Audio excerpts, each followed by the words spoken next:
celebraron después de que el acusado fue golpeado y esposado. El video del coche muestra a los oficiales de policía chocando los puños. Hoy fue un día especialmente duro para la familia porque era el funeral de Susana, pero escuchar que un oficial de policía ahora está acusado en relación con su muerte la hace sentir aún más triste y enojada. Los policías corruptos abusan de su poder explotando a los vulnerables mientras se esconden detrás de una placa. Desde actividades ilegales hasta asesinato, sus crímenes destruyen la confianza pública. Ahora deben enfrentar las consecuencias y responder por su traición. Y esto es solo el comienzo. Mantente atento mientras descubrimos varios casos sorprendentes donde finalmente se hace justicia. Pero detrás de la fachada feliz, Drew era un mujeriego en serie. Él dejó repetidamente a una esposa por una modelo más joven, un patrón que lo llevó a asesinar a su tercera esposa, Kathleen, y muchos creen que también a su cuarta esposa, Stacy. Después de que Drew Peterson se graduó de la escuela secundaria, decidió enlistarse en el ejército. Durante este tiempo, conoció a su primera esposa, Carol Brown, y se casaron. El tiempo de Drew en el ejército llegó a su fin y decidió unirse al departamento de policía de Bolingbrook, Allison. Drew trabajó como oficial de patrulla durante varios años antes de ser ascendido a la unidad de narcóticos. En este papel, se convirtió en un detective encubierto, lo que le permitió investigar actividades delictivas relacionadas con las drogas. Sin embargo, mientras estaba encubierto, las acciones de Drew llevaron a complicaciones en su vida personal. Carol, su primera esposa, solicitó el divorcio cuando descubrió que Drew estaba durmiendo con otras mujeres durante sus turnos. En 1982, Drew se casó con su segunda esposa, Victoria Connelly. Sin embargo, Victoria reveló más tarde que su matrimonio con Drew se caracterizaba por el abuso y el control. El comportamiento de Drew se volvió errático y mostró signos de inestabilidad mental. Casi al mismo tiempo, Drew se encontró bajo investigación por parte de sus superiores en el departamento de policía de Bolingbrook. Las acusaciones en su contra se centraron en su falta de informar sobre los sobornos que había recibido mientras estaba encubierto. Esta violación de la confianza finalmente resultó en su despido de su trabajo. Sin embargo, Drew no se desanimó. Solicitó su reempleo y finalmente fue readmitido, aunque en un rango más bajo. El estrés adicional de la investigación en curso afectó su matrimonio con Victoria. En 1992, Drew se divorció de su segunda esposa, Victoria. 2 meses después de su divorcio se casó con Kathleen Savio. Sin embargo, este matrimonio no duró, y Drew y Kathleen se separaron en 2001. Según los seres queridos de Kathleen, ella experimentó una transformación significativa a lo largo de su matrimonio con Drew. Creían que la personalidad controladora de Drew tenía un efecto asfixiante sobre ella. Con el tiempo, la relación entre Drew y Kathleen se deterioró significativamente. En 2002, Kathleen obtuvo una orden de protección contra Drew, alegando violencia doméstica. Un año después, la pareja se divorció oficialmente, y en ese momento, Drew ya estaba buscando una relación con su futura cuarta esposa, Stacy. Cuando Drew conoció a Stacy, ella era una adolescente que trabajaba en un turno nocturno en un hotel. La relación entre Drew y Kathleen siguió siendo conflictiva, ya que frecuentemente tenían que intercambiar la custodia de sus hijos. Entre 2002 y 2004, se presentaron 18 informes de violencia doméstica por parte de Kathleen contra Drew. El último fin de semana de febrero de 2024, Drew tenía la custodia de sus hijos con Kathleen. Sin embargo, cuando fue a devolverlos ese domingo, no había nadie allí. El lunes 1 de marzo, Drew pidió a los vecinos de Kathleen que lo acompañaran a su casa para ver cómo estaba, ya que nadie había tenido noticias de ella en unos días. Cuando entraron, los vecinos y Drew hicieron un descubrimiento aterrador. Kathleen fue encontrada en la bañera seca, inconsciente y con una gran herida en la cabeza. Era evidente que estaba muerta. Tras la autopsia inicial, el médico forense determinó que la causa de la muerte fue accidental. Sin embargo, aquellos que conocían a Kathleen tenían sospechas sobre su exesposo, Drew. Según Stacy, la cuarta esposa de Drew, él estaba con ella en el momento del incidente. Stacy declaró que habían pasado la noche juntos, proporcionando a Drew un coartada para el momento de la muerte de Kathleen. A lo largo de los años, Stacy y Drew tuvieron hijos propios. Sin embargo, en octubre de 2007, Stacy no se presentó a un proyecto que su hermana le había asignado. Este comportamiento era poco característico de Stacy, ya que era una madre dedicada y nunca dejaría a sus hijos atrás. Como resultado, su hermana presentó un informe de persona desaparecida a la policía el 29 de octubre. Cuando se le preguntó sobre el paradero de Stacy, Drew afirmó que ella lo había dejado por otro hombre. Esta declaración no fue bien recibida por aquellos que conocían a Stacy. A medida que las sospechas recaían sobre Drew por la desaparición de Stacy, los detectives decidieron indagar en su pasado e investigar la muerte de su tercera esposa, Kathleen Savio. Esta investigación llevó finalmente a la exhumación del cuerpo de Kathleen y a la determinación de que murió por homicidio. En 2009, Drew fue arrestado y acusado de asesinar a Kathleen, y su juicio comenzó en septiembre de 2012. Fue declarado culpable del crimen y fue condenado a 38 años de prisión. Cuando el juez anunció la sentencia, Peterson estalló de ira gritando: «¡No maté a Kathleen!». Kathleen, la hermana de Savio, le gritó de vuelta: «¡Sí, lo hiciste! Eres un mentiroso». El estallido se intensificó en un intercambio acalorado, y el juez ordenó que sacaran a Stacy Peterson de la sala del tribunal. Peterson gritó en la corte: «¡No maté a Kathleen!». Varios años después, en 2016, Drew recibió otra sentencia de 40 años por intentar organizar un asesinato del fiscal del estado que llevó su caso. Hasta el día de hoy, Drew sigue manteniendo su inocencia desde detrás de las rejas. El paradero de Stacy sigue siendo desconocido, y Drew sigue siendo el principal sospechoso de su desaparición. El abuso de poder por parte de aquellos en quienes se confía para hacer cumplir la ley es reprobable. Mientras que la violencia familiar por parte de la policía es horrible, es aún peor cuando un oficial se aprovecha de víctimas vulnerables, como se vio en el caso de Miles Bryant. Esta entrevista en la sala de interrogatorios está fechada el 13 de febrero de 2023. Los buscadores encontraron los restos de Susana Morales solo unos días antes cerca de la autopista 316. En un momento, los investigadores le dicen a Bryant que encontraron su arma. En febrero de 2023, el oficial de policía de Doraville, Miles Bryant, de 23 años, fue arrestado y acusado de múltiples delitos en relación con la muerte de Susana Morales, de 16 años. Susana, que había desaparecido el julio anterior, había enviado un mensaje de texto a su madre, indicando que estaba de camino a casa. Sin embargo, nunca llegó a su destino, y sus restos fueron descubiertos más tarde en un área boscosa cerca de la autopista 316 de Georgia. Los oficiales realizaron una búsqueda exhaustiva en el área donde se encontró el cuerpo de Susana. Durante esta búsqueda descubrieron una pistola Glock cargada. El arma de fuego estaba registrada a nombre de Miles Bryant, pero él la había reportado como robada el día después de que Susana desapareciera. Sin embargo, más tarde se reveló que Miles había pedido a un detective que no investigara el robo del arma de fuego. Esta solicitud despertó sospechas entre los investigadores, lo que los llevó a examinar los datos de ubicación del teléfono de Miles. El análisis de los datos de ubicación reveló que el teléfono había estado en el área boscosa donde se encontró el cuerpo de Susana, alrededor de la 1 a.m., la noche en que Susana desapareció. Este descubrimiento proporcionó evidencia significativa que vincula a Miles con la desaparición y muerte de Susana. Los detectives realizaron una entrevista con Miles Bryant, pero él afirmó que no tenía idea de quién era Susana Morales, y no tenía nada que ver con su desaparición. A pesar de sus negaciones, la evidencia sugería lo contrario, y Miles fue detenido. Se presentó una moción para introducir evidencia que indicaba que Miles Bryant supuestamente había secuestrado y asesinado a Susana Morales para satisfacer un impulso sexual. La moción también afirmaba que Miles supuestamente había utilizado su posición como oficial de policía para revisar los teléfonos de las personas que arrestaba o encontraba durante sus turnos, y luego se enviaba a sí mismo esos medios privados, generalmente fotos sexuales. También se mencionaron 4 ocasiones más en las que Miles Bryant mostró un comportamiento desviado. En 2018, una chica de 16 años llamada Susana vivió un incidente desafortunado en el que un individuo llamado Miles Bryant le robó repetidamente sus pantalones interiores. Sin embargo, Susana decidió no presentar un informe policial debido al consejo de otro oficial. Este oficial le aseguró a Susana que Miles tenía una carrera prometedora en el ejército y que involucrar a la policía y presentar cargos podría arruinarla. Avancemos hasta 2024, cuando Miles Bryant se encontró en juicio por el asesinato de Susana. El juicio resultó en que Miles fuera declarado culpable y condenado a cadena perpetua sin posibilidad de libertad condicional. Antes de recibir su sentencia, Miles tuvo la oportunidad de dirigirse al tribunal y expresar su remordimiento.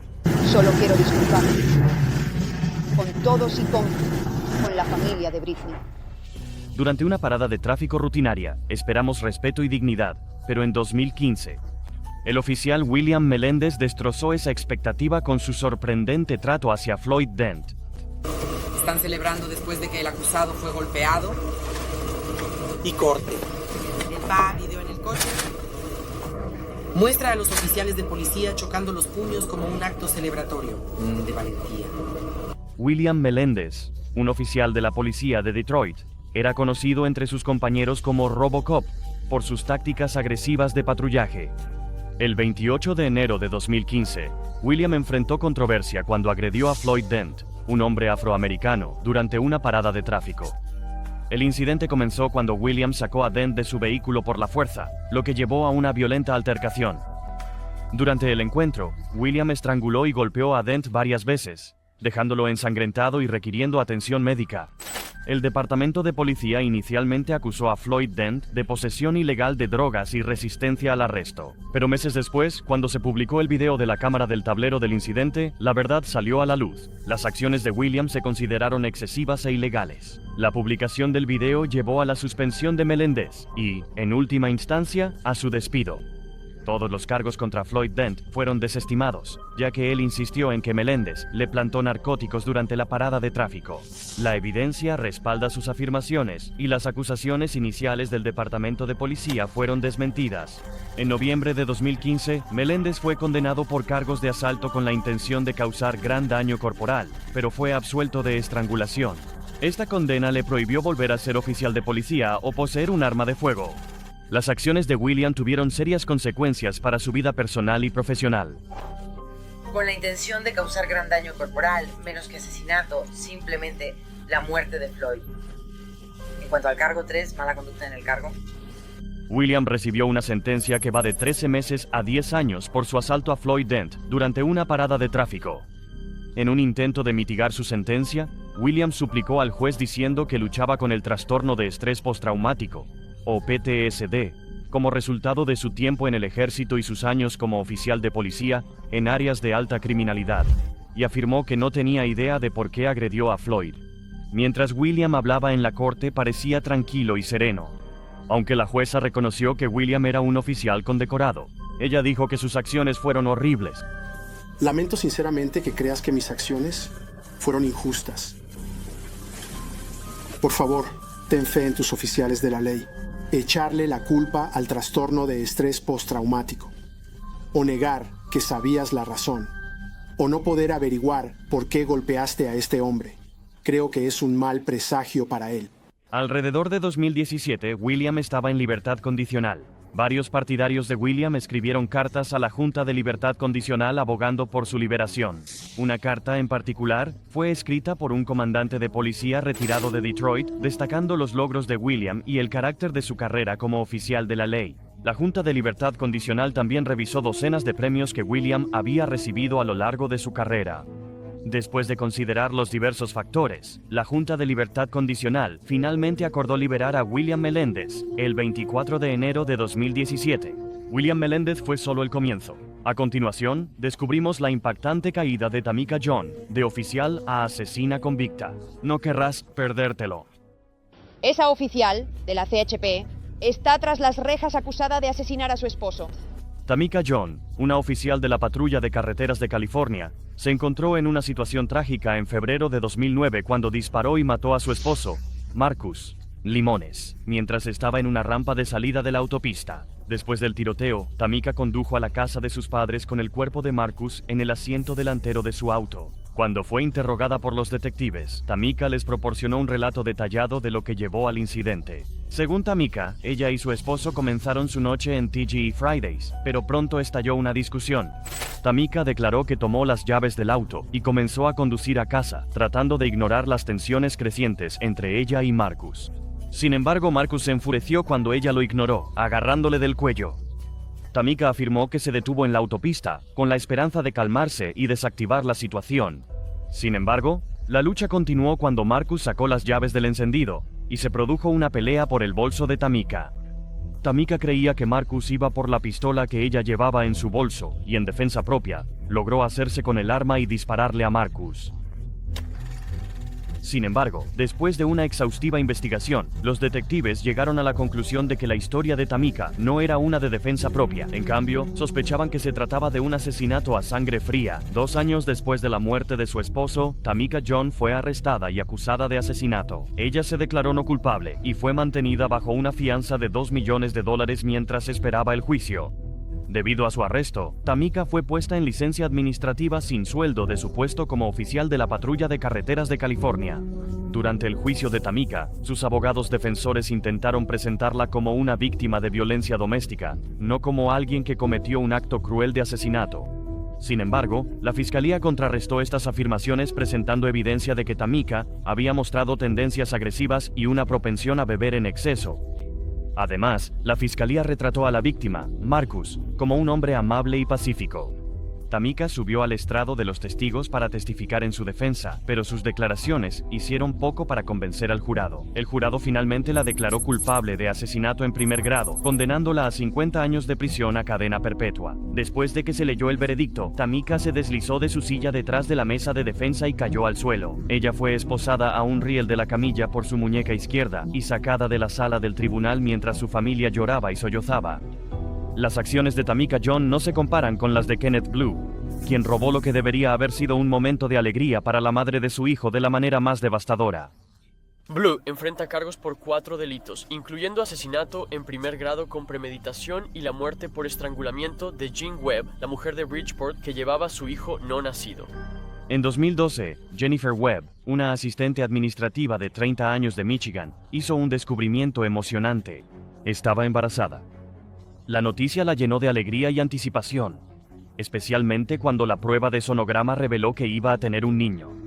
Jennifer compartió rápidamente su felicidad con su madre, llamándola entre lágrimas para anunciarle sus planes de nombrar a su hijo no nacido James o Brandt. A pesar de la noticia alegre, el embarazo de Jennifer enfrentó un desafío importante.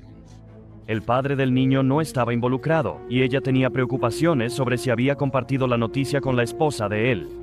Jennifer creía que era crucial que el certificado de nacimiento del bebé incluyera el nombre del padre biológico, y sentía que la esposa del hombre debería saberlo de antemano. Queriendo abordar estas preocupaciones, Jennifer planeó reunirse con el padre del bebé la noche del 30 de agosto. Esa noche, Jennifer estaba molesta por la inminente reunión.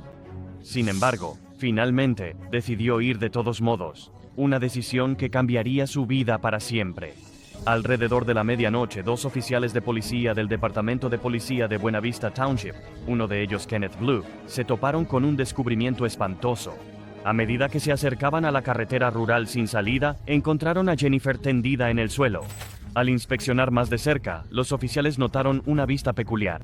Un cordón largo estaba atado al portaequipajes del coche de Jennifer, y se extendía por la zanja hasta donde yacía su cuerpo. Aún más escalofriante era el hecho de que el cordón estaba envuelto fuertemente alrededor de su cuello. Reconociendo la gravedad de la situación, los detectives no perdieron tiempo y lanzaron una investigación. Rápidamente aseguraron la escena del crimen y comenzaron a buscar pistas que pudieran arrojar luz sobre lo que le sucedió a Jennifer. Uno de los detectives se topó con una nota escrita por Jennifer. La nota reveló sus pensamientos sobre quitarse la vida. Decía que había luchado con la idea de estar embarazada durante varios meses, y finalmente se había admitido a sí misma que no estaba bien con la situación. Cuando los detectives interrogaron a la madre de Jennifer, soltó una bomba. El padre del bebé de Jennifer era Kenneth Blue, uno de los oficiales de policía que encontró el cuerpo de Jennifer. Esta revelación desató una cadena de eventos que llevó a los detectives a descubrir nuevos detalles sobre el caso. A medida que continuaba la investigación, los detectives se toparon con mensajes entre Jennifer y Kenneth Blue en el teléfono celular de Jennifer. Estos mensajes proporcionaron más información sobre su relación y revelaron su conexión íntima. Además, cuando examinaron el registro de llamadas de Jennifer, los detectives notaron que la última persona con la que tuvo contacto fue Kenneth. Para determinar la manera de la muerte de Jennifer, se llamó a un patólogo forense. Los hallazgos del patólogo contradijeron la suposición inicial de que un cable de extensión estranguló a Jennifer. En cambio, el patólogo determinó que Jennifer pudo haber sido sometida a una llave de estrangulación por detrás y murió como resultado de la compresión del cuello. Ella murió por asfixia. Lo llamamos llave de estrangulación. Esta nueva información generó dudas sobre el análisis inicial de la escena del crimen, indicando que la muerte podría no haber sido tan sencilla como se pensó al principio. Durante una entrevista con Kenneth Blue, los detectives notaron varias lesiones en el cuerpo del oficial. Había lesiones notables en su ojo, antebrazo y dedo índice. Cuando los resultados de ADN sobre la paternidad del bebé no nacido de Jennifer confirmaron que el padre era el oficial Kenneth Blue, los detectives no perdieron tiempo en arrestarlo y acusarlo del asesinato de Jennifer y su hijo no nacido. En 2012, Kenneth Blue fue juzgado y declarado culpable de asesinato en primer grado.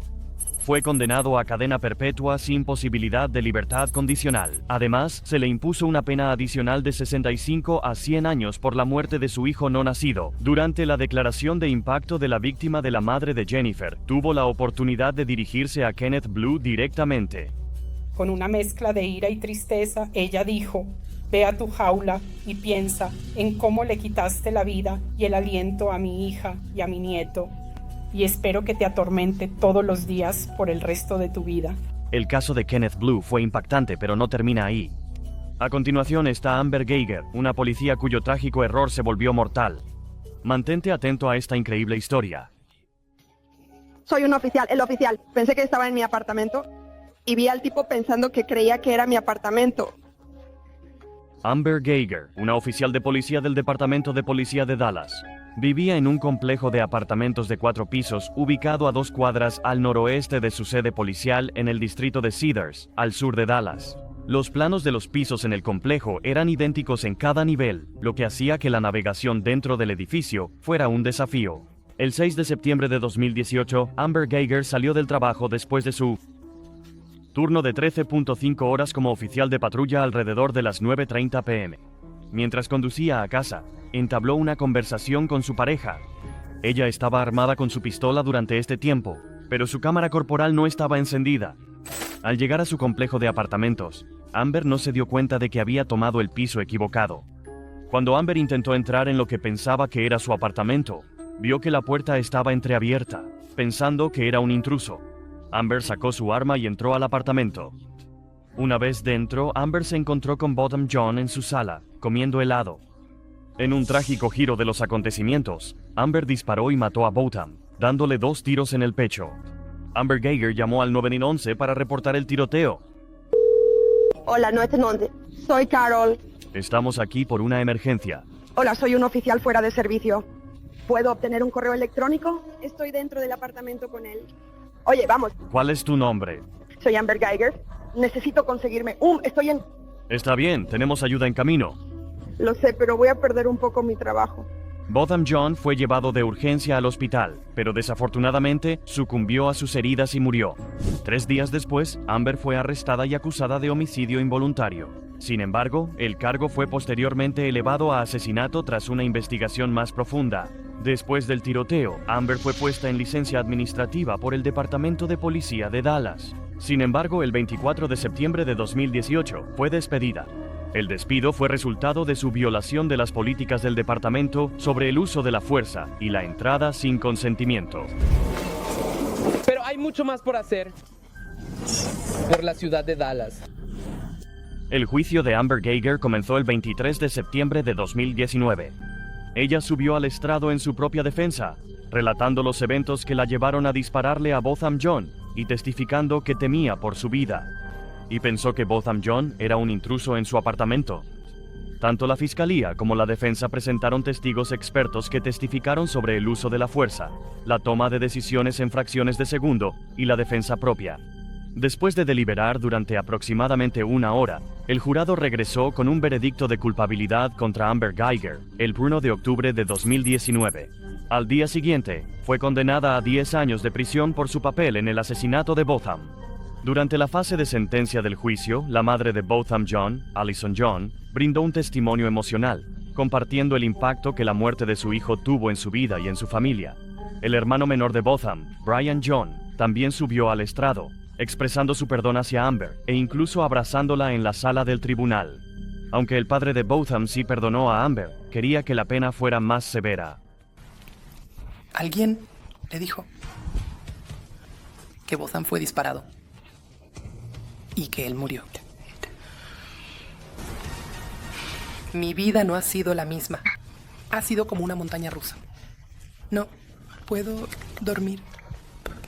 No puedo comer.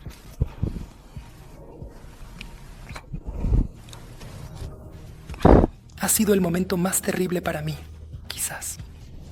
Pero te amo igual que a cualquier otra persona. No voy a decir que espero que te pudras y mueras. Y yo, pues nunca iba a decir esto frente a mi familia o a nadie, pero ni siquiera quiero que vayas a la cárcel.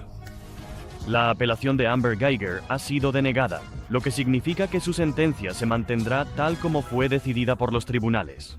Ella todavía es elegible para ser liberada tan pronto como en septiembre de 2024.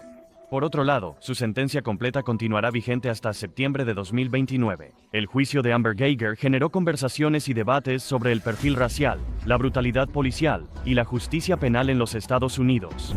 Los críticos argumentaron que la condena de Amber fue un ejemplo raro de responsabilidad en un sistema que a menudo favorece a los oficiales en casos de uso de la fuerza. Los partidarios de Amber expresaron su preocupación por el potencial de un vigilantismo, si los oficiales se sentían desalentados a ejercer su derecho a defenderse. Mientras algunos creen que el asesinato de Botham Jean por parte de Amber Guyger fue accidental, no hay duda de que las acciones de Michael Balba fueron impulsadas por puro odio. El niño delgado con ojos avellana que amaba la escuela fue golpeado y hambriento. Thomas vivió como un prisionero, condenado a una sentencia de muerte que fue ejecutada, mientras este acusado tendrá un hijo con una cama, un jurado y una almohada y sábanas. En 2022, con una cama, una manta, una almohada y calefacción en 2022. Un jurado de Long Island, Nueva York, condenó a un ex oficial de policía de la ciudad de Nueva York por el asesinato en segundo grado de su hijo autista de 8 años, Thomas Balba. Durante el juicio, se reveló que el director y los maestros de la escuela primaria Thomas, donde Thomas cursaba el tercer grado, habían hecho más de 2 docenas de llamadas a los servicios de protección infantil. En los 3 años antes de la muerte del niño, el testimonio durante el juicio reveló que los maestros de Thomas habían expresado repetidamente preocupaciones sobre su bienestar físico. Testificaron que en varias ocasiones, Thomas y sus hermanos llegaron a la escuela cubiertos de moretones. La gravedad de las lesiones generó preocupaciones entre los miembros del personal, quienes sospechaban que los niños estaban siendo abusados. Además, varios miembros del personal escolar describieron ocasiones en las que vieron a Thomas comiendo migajas del suelo y de la basura. Además, se reveló que Thomas usaba pañales todo el día, a pesar de tener 8 años, lo cual se debía a su incontinencia, que se cree fue causada por el estrés de no poder usar el baño durante largos periodos, mientras estaba en casa. Según la fiscalía, Michael Balba abusó de su hijo durante varios años antes del 17 de enero de 2020, cuando Thomas finalmente sufrió un paro cardíaco y murió debido a la hipotermia. En la noche del 17 de enero, Thomas y su hermano, también autista, fueron encerrados en el garaje de su casa en Long Island. El garaje carecía de un aislamiento adecuado y no tenía calefacción, lo que lo hacía extremadamente frío. Alrededor de las 8 a.m., Thomas, confinado en el garaje helado, se ensució. Basado en las grabaciones de las cámaras de seguridad y los registros de audio, se puede escuchar a Michael Balba diciéndole a su prometida, Angela Paulina, que haga que el niño de 8 años coma sus heces. Michael Balba insultó verbalmente a Thomas, maldiciéndolo por ensuciarse los pantalones antes de ir a la escuela. Le ordenó a Thomas que se desnudara para poder rociarlo con agua fría en el patio antes de ir a la escuela. La grabación de la cámara de seguridad de uno de los vecinos de la familia Balba captó a Thomas perdiendo el equilibrio y cayendo, golpeándose la cabeza mientras caminaba por un camino helado, después de que Michael lo rociara en el patio. Minutos después de la caída, alrededor de las 8:50 a.m., Michael Balba llevó a su hijo de vuelta al garaje. Las grabaciones revelaron declaraciones alarmantes de Michael hacia su prometida. Se le puede escuchar diciendo que Thomas estaba catatónico y necesitaba ayuda. Michael luego procedió a abofetear a su hijo repetidamente gritando, ¡Despierta! ¿Estás vivo? Las cámaras de seguridad capturaron estas acciones. A pesar de haber presenciado la condición de su hijo, Michael no buscó atención médica inmediata. En lugar de eso, intentó despertar a Thomas, quien no respondía. Después de no poder reanimar a su hijo con un baño caliente, Michael Balba finalmente hizo la llamada a las 9:40 a.m. para informar sobre la condición de Thomas. La ambulancia llegó rápidamente y trasladó a Thomas al hospital. Sin embargo, la condición de Thomas continuó deteriorándose, y al llegar, su temperatura era de solo 76.1 grados. Trágicamente, menos de una hora después, Thomas falleció. Los informes médicos revelaron una hipotermia severa que los expertos creen que fue causada por la exposición prolongada a temperaturas frías. Las acciones de Michael Balba fueron consideradas reprobables y fue condenado a 25 años de prisión a cadena perpetua. ¿Cuál es el continente? No quería que mi hijo muriera. Ven aquí hoy y ponle fin a esto. Queríamos asegurar este hombre recibiera la sentencia más dura posible según la ley. Durante el juicio de Michael Balba, la fiscalía mostró extensas grabaciones de vigilancia desde dentro de la casa, y los fiscales afirmaron que Thomas y su hermano habían sido abusados durante años. El fiscal de distrito del condado de Suffolk, que llevó el caso, lo describió como desgarrador y uno de los casos más difíciles que ha experimentado en sus 30 años como fiscal. Varios miembros del personal de la escuela primaria de Thomas testificaron sobre las condiciones en las que vieron a Thomas llegar a la escuela. Hemos visto cómo reaccionan los policías corruptos ante sentencias indescriptibles, pero la historia no termina aquí. En nuestro próximo video, descubrimos aún más casos impactantes donde la justicia da giros inesperados. No querrás perderte lo que sucede a continuación.